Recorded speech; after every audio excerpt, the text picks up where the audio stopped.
दोस्तों दोस्तों अगर आपको सनराइजर्स हैदराबाद और लखनऊ सुपर जायंट्स के बीच खेला गया आईपीएल 2025 का 7वां और सांसें रोक देने वाला सबसे रोमांचक महामुकाबला पसंद आया हो तो इस वीडियो को आप एक लाइक जरूर करें। इस वीडियो का लाइक टारगेट 400 लाइक है तो इस वीडियो को आप दिल से लाइक जरूर करें। दोस्तों आईपीएल 2025 के 7वें और एक और सबसे रोमांचक महामुकाबले में आईपीएल इतिहास की दो सबसे बड़ी टीमें एक दूसरे से भिड़ी। इस बार पैट कमिंस की सनराइजर्स हैदराबाद के सामने ऋषभ पंत की लखनऊ सुपर जायंट्स की टीम खड़ी थी। इस रोंगटे खड़े कर देने वाले महामुकाबले में लखनऊ के कप्तान ऋषभ पंत ने टॉस जीता और पहले गेंदबाजी का फैसला लिया और हैदराबाद की टीम को पहले बल्लेबाजी के लिए आमंत्रित किया। उसके बाद रनों की बारिश करने के इरादे से हैदराबाद के दो दिग्गज ओपनर बल्लेबाज मैदान में उतरे। ट्रेविस हेड और अभिषेक शर्मा के कंधों पर इस महामुकाबले में अपनी टीम को एक विस्फोटक ओपनिंग शुरुआत दिलाने की बहुत ही बड़ी जिम्मेदारी थी और हैदराबाद की इस ओपनिंग जोड़ी ने आते ही लखनऊ की गेंदबाजी पर बड़े शॉट खेलना शुरू कर दिया था। खास करके ट्रेविस हेड इस मुकाबले में गजब की बल्लेबाजी कर रहे थे, लेकिन इसी बीच पारी का तीसरा ओवर डालने आए शार्दुल ठाकुर ने गजब के फॉर्म में चल रहे अभिषेक शर्मा को निकोलस पूरन के हाथों कैच आउट कर दिया। अभिषेक शर्मा इस मुकाबले में 6 गेंद में 6 रन बनाकर आउट हो गए। हैदराबाद की इस ओपनिंग साझेदारी के टूटने के बाद अब ईशान किशन बल्लेबाजी के लिए मैदान में उतरे थे, लेकिन पिछले मुकाबले के शतकवीर ईशान किशन को शार्दुल ठाकुर ने उनकी पहली ही गेंद पर ऋषभ पंत के हाथों कैच आउट कर दिया। ईशान किशन इस मुकाबले में अपना खाता भी नहीं खोल पाए। शार्दुल ठाकुर ने अपने एक ही ओवर में हैदराबाद के दो बहुत ही बड़े विकेट लखनऊ की टीम को दिलाए थे। अब हैदराबाद की बल्लेबाजी दबाव में थी, लेकिन अब बल्लेबाजी के लिए नीतीश कुमार रेड्डी मैदान में उतरे थे, लेकिन एक छोर पर सेट हो चुके ट्रेविस हेड को कोई भी लखनऊ का गेंदबाज रोक नहीं पा रहा था। वह लगातार लखनऊ की गेंदबाजी पर बड़े शॉट खेलते जा रहे थे। पारी के चौथे ओवर में आवेश खान को तो ट्रेविस हेड ने 2 गजब के छक्के लगा दिए थे, तो वहीं नए बल्लेबाज नीतीश कुमार रेड्डी भी उनका साथ बखूबी निभा रहे थे। अब दोनों के बीच एक महत्वपूर्ण साझेदारी बननी शुरू हो गई थी, जिसने हैदराबाद की टीम के ऊपर से दबाव पूरी तरह हटा दिया था। ट्रेविस हेड और नीतीश कुमार रेड्डी की यह साझेदारी अब लगातार मजबूत होती जा रही थी। दबाव अब लखनऊ के कप्तान ऋषभ पंत पर भी दिखने लगा था और फिर इसी बीच ट्रेविस हेड और नीतीश कुमार रेड्डी की यह गजब की साझेदारी 50 रनों का आंकड़ा पार कर गई। ट्रेविस हेड और नीतीश कुमार रेड्डी ने अब हैदराबाद की टीम को 76 रनों पर पहुंचा दिया था, लेकिन तभी गेंदबाजी पर आए प्रिंस यादव ने लखनऊ की टीम के लिए सबसे बड़ा खतरा बन चुके ट्रेविस हेड को क्लीन बोल्ड कर दिया। ट्रेविस हेड 28 गेंद में 47 रनों की एक ताबड़तोड़ पारी खेलकर आउट हो गए। प्रिंस यादव ने लखनऊ की टीम को हैदराबाद का एक सबसे बड़ा विकेट दिलाया था। अब लखनऊ की गेंदबाजी ने इस मुकाबले में वापसी करके दिखाई थी। अब बल्लेबाजी के लिए हेनरी क्लासेन मैदान में उतरे थे और फिर हेनरी क्लासेन ने भी आते ही दिग्वेश राठी को एक गजब का छक्का लगाकर अपना खाता खोला था। अब फिर एक बार हेनरी क्लासेन और नीतीश कुमार रेड्डी के बीच एक और साझेदारी बननी शुरू हो चुकी थी।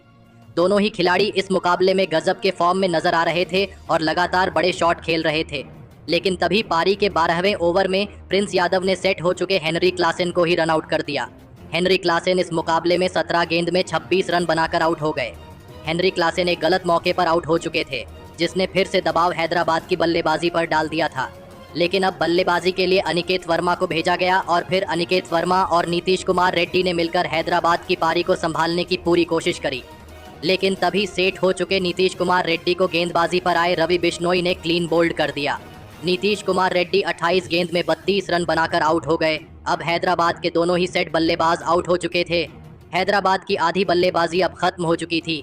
अब मैदान पर अभिनव मनोहर को भेजा गया, लेकिन उनके साथ बल्लेबाजी कर रहे अनिकेत वर्मा ने अब अपने हाथ खोलना शुरू कर दिया था और विकेट निकालने वाले रवि बिश्नोई के ओवर में अनिकेत वर्मा ने 2 गजब के छक्के लगा दिए थे, तो वही उसके अगले ही ओवर में गेंदबाजी पर आए दिग्वेश राठी को भी अनिकेत वर्मा ने उसी तरह 2 लाजवाब छक्के लगा दिए। अनिकेत की इस खतरनाक बल्लेबाजी ने सभी को हैरान कर दिया था, लेकिन दिग्वेश राठी ने अपने इसी ओवर में गजब की बल्लेबाजी कर रहे अनिकेत वर्मा को डेविड मिलर के हाथों कैच आउट कर दिया। अनिकेत वर्मा 13 गेंदों में 36 रनों की एक गजब की पारी खेलकर आउट हो गए।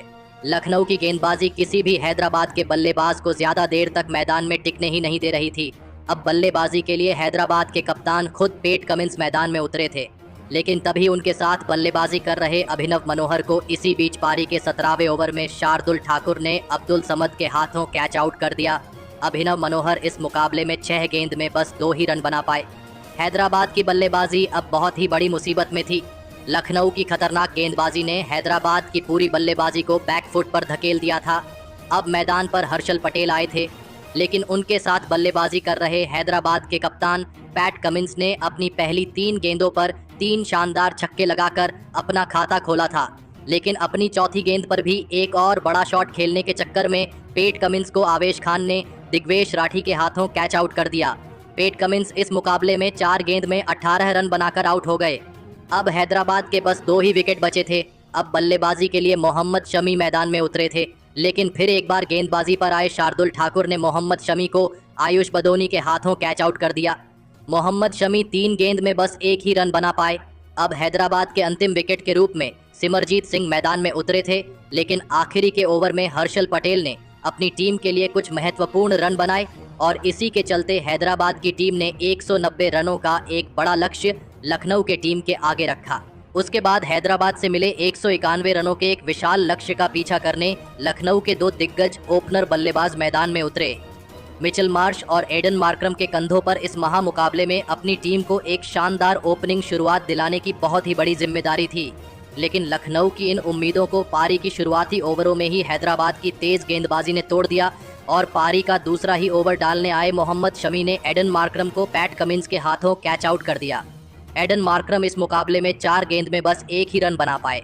एडन मार्करम के जल्दी आउट हो जाने के बाद अब लखनऊ की टीम की तरफ से निकोलस पूरन बल्लेबाजी करने मैदान में उतरे और फिर नए बल्लेबाज निकोलस पूरन और मिचेल मार्श ने मिलकर फिर यहां से लखनऊ की पारी को संभाल लिया और एक विस्फोटक साझेदारी हैदराबाद की गेंदबाजी के सामने बनाना शुरू कर दिया। खास करके नए बल्लेबाज निकोलस पूरन इस मुकाबले में गजब की बल्लेबाजी कर रहे थे। निकोलस पूरन ने आते ही पारी के तीसरे ओवर में सिमरजीत सिंह को 1 चौका और 2 गजब के छक्के लगा दिए थे। तो वही उनके साथ बल्लेबाजी कर रहे मिचेल मार्श भी इस मुकाबले में शानदार फॉर्म में नजर आ रहे थे। दोनों की इस साझेदारी ने हैदराबाद की गेंदबाजी को पूरी तरह बैकफुट पर धकेल दिया था। निकोलस पूरन की विस्फोटक बल्लेबाजी की वजह से हैदराबाद के कप्तान पैट कमिंस की परेशानियां बहुत ही ज्यादा बढ़ चुकी थीं और फिर इसी बीच निकोलस पूरन और मिचेल मार्श की यह साझेदारी अब 50 रनों की हो चुकी थी। लखनऊ की इस खतरनाक बल्लेबाजी ने हैदराबाद के हर एक गेंदबाज को दबाव में डाल दिया था। निकोलस पूरन को तो कोई भी हैदराबाद का गेंदबाज रोक नहीं पा रहा था और फिर इसी बीच पारी के 7वें ओवर में एडम जैम्पा को एक गजब का छक्का लगाते हुए निकोलस पूरन ने केवल 18 गेंद में अपना इस मुकाबले का ताबड़तोड़ अर्धशतक पूरा कर लिया। निकोलस पूरन और मिचेल मार्श की इस साझेदारी ने हैदराबाद के कप्तान पैट कमिंस के पसीने छुड़ा दिए थे, क्योंकि लखनऊ की यह जोड़ी हैदराबाद से यह मुकाबला दूर लेती जा रही थी। हैदराबाद के गेंदबाजों के हर एक ओवर में अब छक्के चौके लगने लगे थे और फिर देखते ही देखते इन दोनों की यह साझेदारी 100 रनों का आंकड़ा भी पार कर गई। निकोलस पूरन और मिचेल मार्श की इस जोड़ी ने अब अपनी टीम को 120 रनों पर पहुंचा दिया था, लेकिन तभी गेंदबाजी पर आए हैदराबाद के कप्तान पैट कमिंस ने हैदराबाद की टीम के लिए सबसे बड़ा खतरा बन चुके निकोलस पूरन को LBW आउट कर दिया। निकोलस पूरन इस मुकाबले में 26 गेंदों में 70 रनों की एक अद्भुत पारी खेलकर आउट हो गए। हैदराबाद के कप्तान पैट कमिंस ने इस मुकाबले का एक बहुत ही बड़ा विकेट अपनी टीम को दिलाया था, लेकिन अब बल्लेबाजी के लिए लखनऊ के कप्तान खुद ऋषभ पंत मैदान में उतरे थे। लेकिन तभी दूसरे छोर पर बल्लेबाजी कर रहे मिचेल मार्श ने पैट कमिंस के एक ओवर में 2 लगातार चौके लगाकर अपना इस मुकाबले का लाजवाब अर्धशतक पूरा कर लिया। लेकिन अर्धशतक पूरा करने के तुरंत ही बाद कप्तान पैट कमिंस ने मिचेल मार्श को नीतीश कुमार रेड्डी के हाथों कैच आउट कर दिया। मिचेल मार्श इस मुकाबले में 31 गेंद में 52 रनों की एक शानदार पारी खेलकर आउट हो गए।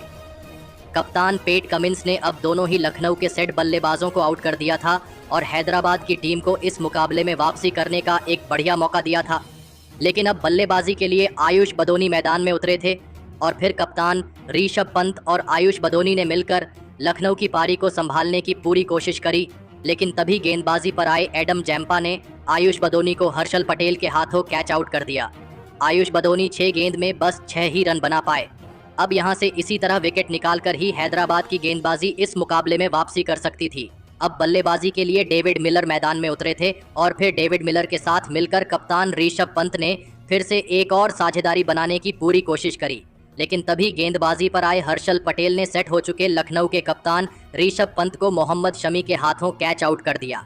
कप्तान ऋषभ पंत 15 गेंद में 15 रन बनाकर आउट हो गए। लेकिन अब हैदराबाद की गेंदबाजी के पास ज्यादा रन नहीं बचे थे। मुकाबला अब हैदराबाद के हाथ से निकलने लगा था। लेकिन अब बल्लेबाजी के लिए अब्दुल समद मैदान में उतरे लेकिन अब्दुल समद में आते ही हैदराबाद की गेंदबाजी पर बड़े शॉट खेलना शुरू कर दिया और हैदराबाद के किसी भी गेंदबाज को इस मुकाबले में वापसी करने का कोई भी मौका नहीं दिया। अब्दुल समद इस मुकाबले में 275 की स्ट्राइक रेट से बल्लेबाजी कर रहे थे।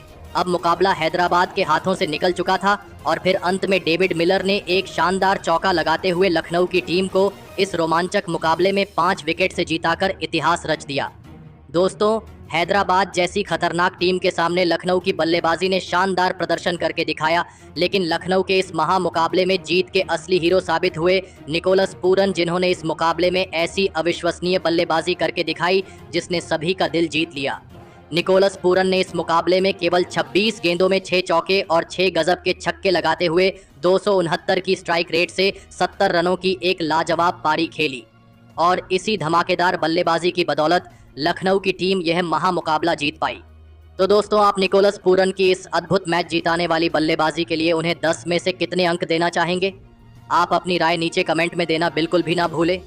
धन्यवाद। दोस्तों, अगर आप भी रोहित शर्मा और विराट कोहली को अच्छा खिलाड़ी मानते हो तो वीडियो को जरूर लाइक कीजिएगा। दोस्तों, आईपीएल के शुरू होने से पहले रॉयल चैलेंजर्स बैंगलोर की टीम ने रोहित शर्मा को 50 करोड़ में मुंबई इंडियंस को छोड़कर बैंगलोर की कप्तानी करने का ऑफर दिया, तो खुद सामने आकर विराट कोहली ने जो कहा वो सुनकर पूरा भारत देश कर रहा है सलाम। नीता अंबानी परेशान। तो दोस्तों, आखिर विराट कोहली ने रोहित शर्मा को अपनी टीम में बुलवाने के लिए जो कहा ना, वो सुने बिना आप भी कहीं मत जाइएगा। लेकिन उससे पहले आप सभी को क्या लगता है, विराट कोहली और रोहित शर्मा में से कौन बेहतर खिलाड़ी है? अपनी राय हमें कमेंट करके जरूर बताना। तो चलिए, अब आपका ज्यादा समय ना लेते हुए शुरू करते हैं वीडियो। दोस्तों, आईपीएल 2025 का पहला मुकाबला 22 मार्च को खेला जाएगा और दोस्तों, इस मैच की शुरुआत से पहले ही आरसीबी और केकेआर की टीम ने तैयारियां भी शुरू कर दी हैं। लेकिन दोस्तों, इस बार आरसीबी की निगाहें आईपीएल की ट्रॉफी पर है और वो किसी भी हाल में ये ट्रॉफी जीतना चाहती है, फिर तो चाहे दूसरी टीम से अपनी आरसीबी में किसी भी खिलाड़ी को बुलाना हो या फिर कितने करोड़ की रकम देकर माइग्रेट करवाना हो। लेकिन दोस्तों, भारतीय कप्तान रोहित शर्मा भी इस बार चर्चा का विषय बन चुके हैं, क्योंकि दोस्तों आरसीबी ने खुलेआम रोहित शर्मा को बड़ा ऑफर देते हुए आरसीबी टीम की कप्तानी करने तक के लिए कह दिया है। जी हाँ दोस्तों, आईपीएल के शुरू होने में बस 3 दिन बचे हुए हैं और उससे पहले आरसीबी का ये बड़ा दाव मुंबई इंडियंस के लिए भारी पड़ता हुआ नजर आ रहा है। वहीं दोस्तों, आपको हम बता दें कि आरसीबी टीम आज तक आईपीएल में एक भी बार खिताब जीती नहीं है और दोस्तों, इस बार आईपीएल के संस्करण में ओनर्स का पूरा फोकस है कि वो किसी भी हाल में इस बार ट्रॉफी अपने घर लेकर आए। और दोस्तों, हर साल आरसीबी जब भी ट्रॉफी के नजदीक पहुंचती है और जीत नहीं पाती तो उसको काफी आलोचनाओं का सामना करना पड़ता है, क्योंकि विराट कोहली जैसा महान खिलाड़ी आरसीबी की टीम में शामिल है और फिर भी आरसीबी टीम आज तक एक भी ट्रॉफी नहीं जीती है, जो कि निराशजनक है। लेकिन दोस्तों, आपको हम बता दें कि रोहित शर्मा अगर रॉयल चैलेंजर्स बैंगलोर की टीम में आए तो हर मुश्किल उनके लिए आसान हो जाएगी और रोहित शर्मा अभी हाल फिलहाल में आईसीसी चैंपियंस ट्रॉफी का खिताब भी जीत कर आए हुए हैं और उनको खूब एक्सपीरियंस है आईपीएल की ट्रॉफी जीतने का, क्योंकि मुंबई इंडियंस को भी उन्होंने सबसे ज्यादा बार अब तक आईपीएल की ट्रॉफी जितवाई है। तो वहीं रोहित शर्मा को इसीलिए आरसीबी के ओनर्स अपनी टीम में लेना चाहते हैं। लेकिन दोस्तों, रोहित शर्मा ने साफ कर दिया था कि वो तब तक मुंबई इंडियंस को नहीं छोड़ेंगे जब तक कि मुंबई इंडियंस उनको ऑक्शन में परचेज नहीं करेगी। लेकिन दोस्तों, अब खुद सामने विराट कोहली निकल कर आ गए हैं। जी हाँ दोस्तों, विराट कोहली भी चाहते हैं कि रोहित शर्मा आरसीबी टीम की कप्तानी करें, इसीलिए रोहित शर्मा के लिए विराट कोहली ने कहा है कि मैं जानता हूं कि रोहित शर्मा कितना अच्छा कप्तान है और जब वो आईपीएल में आता है तो उसकी कप्तानी के चर्चे हर जगह होते हैं। हम इतनी मजबूत टीम होने के बावजूद भी आज तक आईपीएल की ट्रॉफी जीत नहीं पाए हैं, लेकिन अब हमारी सारी उम्मीदें रोहित शर्मा के साथ है। अगर रोहित शर्मा चाहे तो हम क्या कुछ नहीं कर सकते। हम आईपीएल की ट्रॉफी बड़ी आसानी से जीत सकते हैं और पूरी दुनिया को बता सकते हैं कि हम में भी